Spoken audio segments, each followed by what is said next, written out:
আব্দুল কাদের জিলানী উনি ওনার কাসিদায়ে গাউসিয়ার মধ্যে লেখেন, নাযারতু ইলা বিলাদিল্লাহি জামান কাফরদালাতিন আলা হুকমি ইত্তিসালি। আমি যখন আল্লাহর সৃষ্টি জগতের দিকে তাকাই, আল্লাহর সৃষ্টি জগৎটা আমার কাছে একটা শস্য দানার মতো মনে হয়। এটা কেমনে সম্ভব? How it impossible? এটা এভাবে সম্ভব, আমরা যখন সারা বিশ্বের মানচিত্র দেখি তখন বাংলাদেশ কি বড় না ছোট? কথা বলেন, বড় না ছোট? এই যুবক আওয়াজ করো, বাংলাদেশের ম্যাপে, বিশ্বের ম্যাপে বাংলাদেশ বড় না ছোট? সেখান থেকে মৌলভীবাজার বড় না ছোট? বাজরাকুনা বড় না ছোট? কতটুকু? শস্য দানার থেকেও আরো ছোট। আওয়াজ দিয়ে বলুন ঠিক কিনা? ওই 18,000 আলম, 80,000 মাখলুকাত আব্দুল কাদের জিলানী যখন নজর দেন, নাযারতু ইলা বিলাদিল্লাহি জামান কাখরদালাতিন আলা হুকমি ইত্তিসালি। আমি আল্লাহর সৃষ্টি জগতের দিকে যখন তাকাইলাম, আমি দেখলাম আল্লাহর সৃষ্টি জগৎটা একটা শস্য দানার মতো দেখা যায়। ওই ইমামে আন্দালুসি উনি মনে মনে চায় মানুষ আমারে মানুক, আমারে মানুক, আব্দুল কাদের জিলানীর না মানুক। কিন্তু আমার আল্লাহ কবুল করেছেন আব্দুল কাদের জিলানীর, উনি মুজাদ্দিদ। কবুল করেছেন আব্দুল কাদের জিলানীর, উনি হলেন বড় পীর। ওনার বিরুদ্ধে শুধু প্রোপাগান্ডা ছড়ায়, ওনার বিরুদ্ধে শুধু বদনাম করে বদনাম করে বদনাম করে। কিন্তু আল্লাহর ওলিদেরকে আমার আল্লাহ এমন ক্ষমতা দান করেছেন, আল্লাহর ওলিদের সম্পর্কে কে কি বলে সেটাও আল্লাহ ওলি বুঝে। আওয়াজ দিয়ে বলুন ঠিক না বেঠিক? সাহেব কেবলা ফুলতলি রহমতুল্লাহ আলাইহির কাছে গেলেন, হুজুর আমার তো চাকরি হয়েছে কিন্তু আমি আমার সার্টিফিকেট পাই না। আওয়াজ দিয়ে বলেন না মারহাবা। চাকরি হয়েছে কেরানির চাকরি, কিন্তু সার্টিফিকেট পাই না। শামসুল উলামা সাহেব কেবলা ফুলতলি রহমতুল্লাহ আলাইহি বললেন, যাও বড় দোকান থেকে ইসুফগুলির বসি খাও। সুবহানাল্লাহ।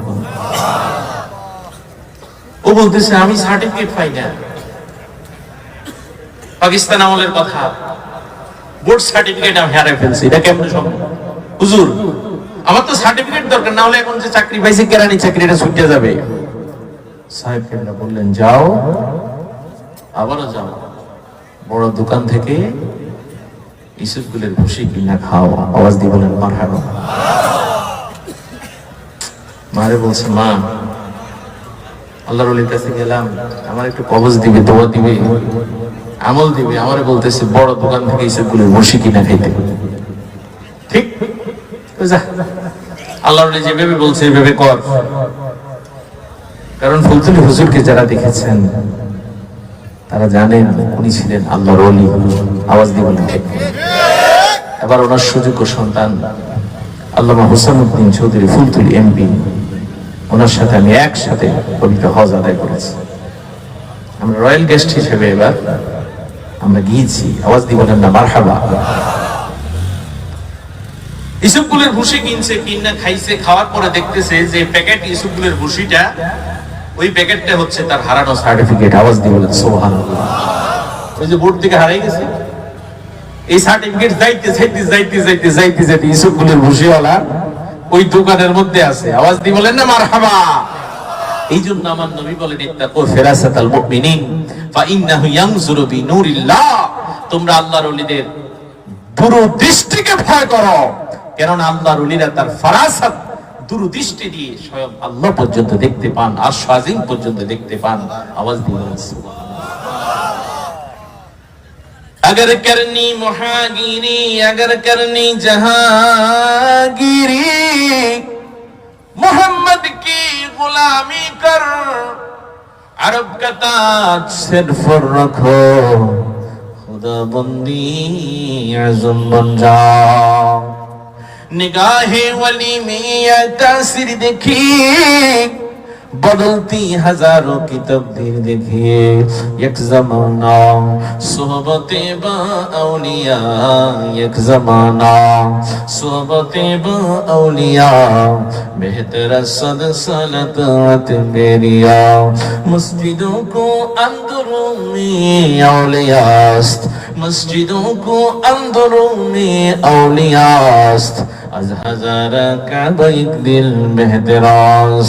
100 বছর পর্যন্ত দরজা জানালা বন্ধ করে ইবাদত করো যে সওয়াব, আল্লাহর ওলির টাসিংয়ে আল্লাহর ওলির সোহবতে চলে যাও, দেখবা আমার আল্লাহ তোমার আমলনামার মধ্যে ওই দরজা বন্ধ করে আমল করলে যে সওয়াব, এর থেকে আরো বেশি বেশি সওয়াব তোমার আমলনামায় দিয়ে দিবে। निगाहे वली में ये तासीर देखिए, बदलती हजारों की तकदीर देखिए। আল্লাহর ওলিদের আল্লাহর ওলিদের কই আপনি যদি আমার মেয়ের বিয়ে করতে চান, অবশ্যই অবশ্যই আপনারে ধর্ম পরিত্যাগ করতে হবে, অর্থাৎ আপনি ইসলাম ধর্ম সেটাকে বাদ দিয়ে আপনি খ্রিস্টান ধর্ম গ্রহণ করবেন। উচ্চস্বরে আওয়াজ দিয়ে বলেন নাউজুবিল্লাহ। এটা কি সম্ভব না অসম্ভব? অসম্ভব। যদি তোমাকে টুকরা টুকরা করে ফেলা হয়, তারপরে তুমি ইসলাম ধর্ম ত্যাগ করবে না? ডান হাত তুলে বলুন ঠিক কিনা? যদি তোমাকে আগুনে পুড়ে মেরে ফেলা হয়, আমার নবী বলেন ওয়াইন কুতিতা ওয়াইন হুররিতা, যদি তোমাকে আগুনে ফেলেও মেরে ফেলা হয়, তারপরে তুমি ইসলাম ধর্ম ত্যাগ করবে না। ইন্নাদ-দীনা ইনদাল্লাহিল ইসলাম, আল্লাহর নিকট একমাত্র মনোনীত ধর্মের নাম কি? কবরের মধ্যে 2 নম্বর প্রশ্ন, মান দীনুকা, উত্তর হবে দীন ইসলাম। এখন দেখা গেল ওই মেয়ের জন্য এমন পাগল হয়ে গেলেন ইমামে আন্দলুসি, উনি বললেন খ্রিস্টান পাদ্রী আমি রাজি, আমি রাজি। আব্দুল কাদের জিলানী ওনার ফারাসাত ইলমুত তরিকত, ইলমুল বেলায়াত, ইলমুল মুকাশাফার মাধ্যমে উনি দেখতে পেলেন হায় রে হায়, আহারে আমার ভাইটা তো গোমরা হয়ে যাচ্ছে। উনি আল্লাহর কাছে হাত তুলে দোয়া করলেন, আল্লাহ তুমি আমার ভাইরে হেদায়েত দিয়ে দাও, তুমি আমার ভাইরে হেদায়েত দিয়ে দাও। এবার বলেন আমরা দোয়ার পক্ষে না বিপক্ষে? আওয়াজ দিয়ে বলেন দোয়ার পক্ষে না বিপক্ষে? অনেক মসজিদে দোয়া করে না, আছে না নাই? আরে 5 ওয়াক্ত নামাজের পরে দোয়া করে না, জুমার নামাজের পরে দোয়া করে না, জানাজার নামাজের পরে দোয়া করে না। তিরমিজি শরীফের হাদিস, আন আবি উমামা আল-বাহিলি রাদিয়াল্লাহু তাআলা আনহু قال قلت يا رسول الله صلى الله عليه وسلم اي الدعاء اسمع قال جوف الليل الاخر ودبر الصلاه المكتوبات। নবীজিকে প্রশ্ন করলেন, নবী গো কোন সময় দোয়া কবুল হয়, কোন সময়? আবি উমামা আল-বাহিলি রাদিয়াল্লাহু তাআলা আনহু বললেন, আমার নবী বললেন, আবু উমামা আল-বাহিলি রে, জাওফিল লাইলিল আখির, যখন গভীর রাত হয়ে যায় তাহাজ্জুদের সময়, ওই সময় দোয়া কবুল হয়। ওয়া দুবুরিস সালাতিল মাকতুবাত, যখন 5 ওয়াক্ত নামাজ পড়বা, 5 ওয়াক্ত নামাজের পরেও দোয়া কবুল। আওয়াজ দিয়ে বলেন না মারহাবা। জানাজার নামাজের পরে দোয়া আছে না নাই? কথা কর না কেন? অনেকে বলে জানাজার নামাজের পরে দোয়া নাই, অনেক কওমি মাদ্রাসার হুজুরেরা জানে না। ফতোয়া দারুল উলুম দেওবন্দের মধ্যে আছে জানাজার নামাজের পরে দোয়া করা মুস্তাহাব। আওয়াজ দিয়ে বলেন মারহাবা।